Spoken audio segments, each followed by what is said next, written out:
토진사와 함께하는 즐거운 스포츠. 김천 상무대 전북 현대모터스 분석. 2025년 6월 27일에 열리는 K리그 1의 김천 상무와 전북 현대모터스 경기 분석입니다. 김천은 병역 이행에 따른 선수단 변화 속에서도 4경기 무패라는 안정적인 흐름을 이어가고 있으며 전북은 꾸준한 성적과 선수층을 바탕으로 선두를 질주 중입니다. 양팀 모두 상위권에 위치하고 있고 팀 분위기 또한 좋기 때문에 이번 맞대결은 순위 싸움의 중요한 분수령이 될 것으로 보입니다. 홈팀 분석. 김천은 매 시즌 겪는 전역과 입대의 파고를 정정용 감독 체제 아래 빠르게 안정화하며 흐름을 이어가고 있습니다. 특히 이번 시즌은 8기 선수들이 거의 전역하며 9기와 10기 위주의 스쿼드로 개편되는 시점이지만 4경기에서 단 1실점만 허용하는 탄탄한 수비력이 눈에 띕니다. 이주연 골키퍼는 아직 경험이 많지 않음에도 안정적인 선방 능력을 보여주고 있으며 김민덕과 박찬용으로 이어지는 센터백 조합도 견고한 모습을 보이고 있습니다. 미드필드에서도 기존 김봉수의 공백을 맹성웅이 메우며 중앙의 수비 부담을 최소화하고 있으며 이동경, 이승원, 김승섭, 전병관 등 이선 자원들의 활약이 돋보입니다. 특히 전북에서 넘어온 전병관은 전 경기 선발과 교체를 통해 강한 인상을 남기고 있고 전방에서의 저돌적인 돌파와 에너지 넘치는 움직임은 새로운 스쿼드에 빠르게 녹아들고 있다는 증거입니다. 김천은 이러한 신구 조화 속에서 홈에서의 이점을 살려 전북과의 재격돌을 준비 중입니다. 원정팀 분석. 전북은 시즌 반환점을 돌며 무패 행진과 함께 리그 1위를 지키고 있는 강력한 전력의 팀입니다. 콤파니와 전진우의 결장에도 불구하고 이승우와 티아고 등이 성공적으로 대체하며 경기력을 유지하고 있고 송범근 골키퍼는 매 경기 안정적인 수문장 역할을 수행하고 있습니다. 홍정호, 김영빈, 연재훈의 수비 라인도 견고하게 유지되고 있으며 김진규와 강상윤 중심의 중원도 높은 에너지와 연결 능력을 보여주고 있습니다. 특히 전진우는 경고 누적으로 지난 경기를 결장하며 이번 경기에서 강한 동기부여를 안고 복귀할 예정입니다. 올 시즌 꾸준한 활약으로 측면에서 팀 공격을 이끌고 있는 전진우는 전북의 날카로운 공격을 다시 이끌 가능성이 높습니다. 여기에 새롭게 영입된 추마시 선수도 점차 출전 시간을 늘려가며 공격의 다양성을 더해주고 있는 점이 긍정적입니다. 전북은 리그 개막전에서 김천과 맞붙어 고전했지만 현재의 경기력을 고려하면 복수전이 될 수 있습니다. 최종 분석.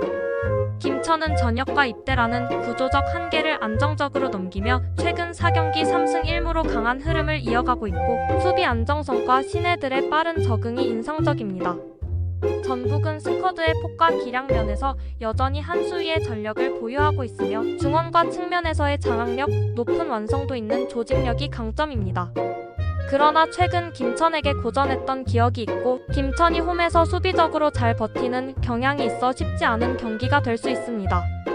결국 전북의 경험과 공격력이 경기 후반 승부를 가를 열쇠가 될 가능성이 큽니다. 이번 경기는 김천의 조직력과 전북의 개인 기량이 충돌하는 양상이 예상되며 양팀 모두 동기부여가 높은 상황입니다. 김천은 수비를 중심으로 짜임새 있는 운영을 보여줄 가능성이 높고 전북은 다양한 공격 루트를 통해 공세를 펼칠 전망입니다. 후반 체력과 전력의 차이에서 우위를 점할 전북의 승리를 전망합니다.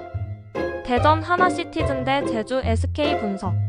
2025년 6월 27일에 열리는 K리그 1의 대전 하나시티즌과 제주 SK 경기 분석입니다.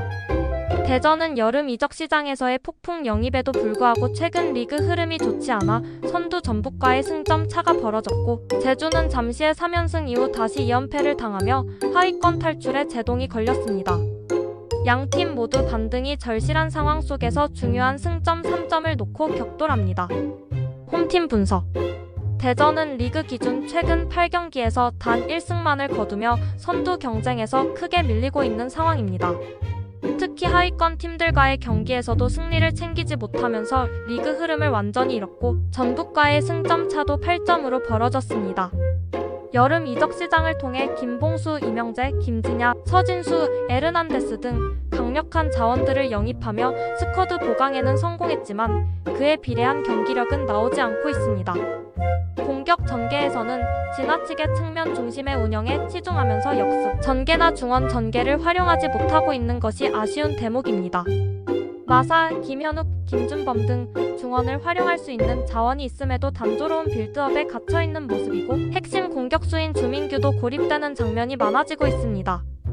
여기에 밥신의 부상으로 전방의 연계 플레이도 위축되며 전술적 다양성 부족이 문제가 되고 있습니다. 전력을 보면 리그 상위권 경쟁에 어울리는 팀이지만 전술적 운영의 부재로 인해 경기력에서 하락세를 보이고 있습니다.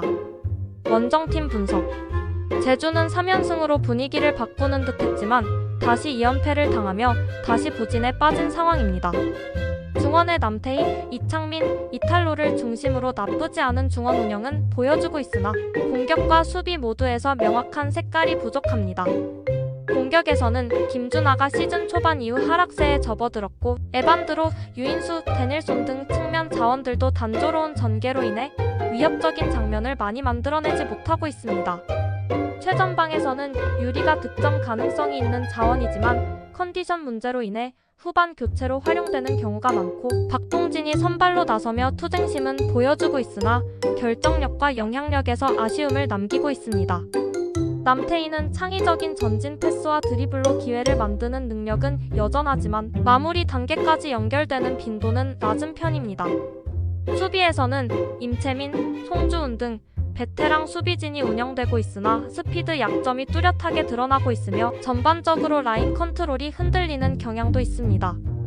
김재우의 장기 부상 공백을 장민규, 정훈 등이 대체하고 있지만 전체적인 수비 조직력은 불안정합니다. 최종 분석. 두 팀 모두 최근 흐름이 썩 좋지 않지만 대전은 여름 이적 시장을 통해 확실한 전력 보강을 진행했고 홈에서 반등을 노릴 수 있는 상황입니다. 다만 전술적 유연성이 부족한 상황에서 전방 고립 현상과 수비 시의 전환 대응이 문제로 지적되고 있습니다. 제주 역시 비슷한 문제를 안고 있는데 공격의 단조로움과 수비진의 속도 문제는 상위권 팀들을 상대할 때 쉽게 노출되는 단점입니다. 따라서 이번 경기는 한 골 차이의 승부 혹은 무승부 가능성도 열려 있으며 전체적으로 많은 득점이 나올 가능성은 크지 않아 보입니다. 핵심은 전술 활용에서의 변화 여부인데 어느 팀이 상대 약점을 더 잘 공략하느냐가 승부를 가를 것으로 보입니다. 대전과 제주는 나란히 최근 부진에서 벗어나지 못하고 있는 상황에서 서로를 상대로 반등을 노립니다. 대전은 강력한 이적 보강을 통해 스쿼드의 질은 높지만 전술적 운영과 공격 전개 방식의 단조로움이 문제이며 제주는 남태희를 중심으로 중원을 운영하지만 공격과 수비에서 모두 날카로움이 떨어지고 있습니다. 결국 양팀 모두 승점 3점이 절실하지만 치열한 접전 끝에 승부를 가리지 못할 가능성도 충분히 있습니다. 매일매일 업데이트되는 최신 자료와 커뮤니티에 함께 참여해보세요. 네이버 카페에서 토진사를 검색해주세요.